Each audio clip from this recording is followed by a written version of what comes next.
Kagawas na sa nasud ang bagyong Bising.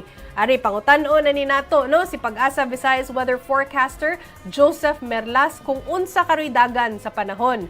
Joseph, ang una na ang akong pangutana gyud nimo na bay mo abot na sad o mosunod nga bagyo. Unya, unsa man say dagan sa panahon karong tibuok weekend. Yes, may hapon Chiki ug sa to ang mga sukitig paminaw matong latest wala update no. So so far gawas aning bagyong Sidanas mo yang internationally mo ning kaning bagyong what say gipaabot nga ang laing PA daw sa panahon o bagyo nga posibleng makaapekto sa ato ang nasod. So far kani pa ato ang gi-monitor na bagyo. So karong weekend diri sa Kabisayaan makapaabot gyapon ta ani generally fair weather condition tungod kay habog na ang lokasyon sa maong bagyong si Danas. Ang access usab sa epekto sa maong habagat is nara po diha sa may Luzon area. Labi na kay ni westward direction siya. So ang hanging habagat usab more on nakaapekto diha na po sa may kasadpan nga bahin sa Luzon.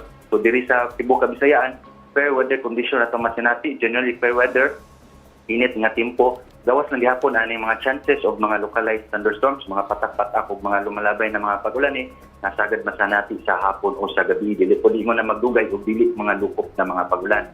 Dili po ni dala sa maong bagyo. Joseph, katong gahapon ba namin na storya sa Pag-asa niya, niingon siya kaning si bagyong Bising posible daw nga mo U-turn. Na mo'y update ana nga mo U-turn ni sa Monday or kuan ra kaayo, kanang early ra kaayo para maingon.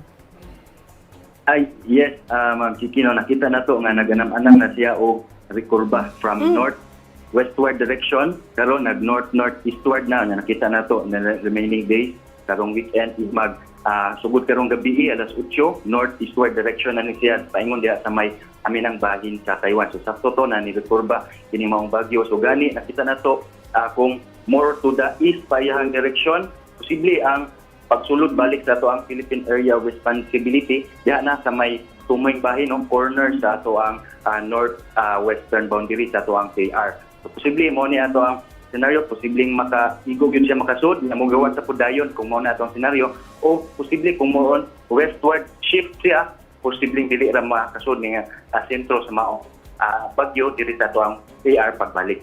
So klaruhon lang nako. So kung mubalik og dili ra gihapon maapektuhan ang atong gi-feel karon nga kuan ba panahon.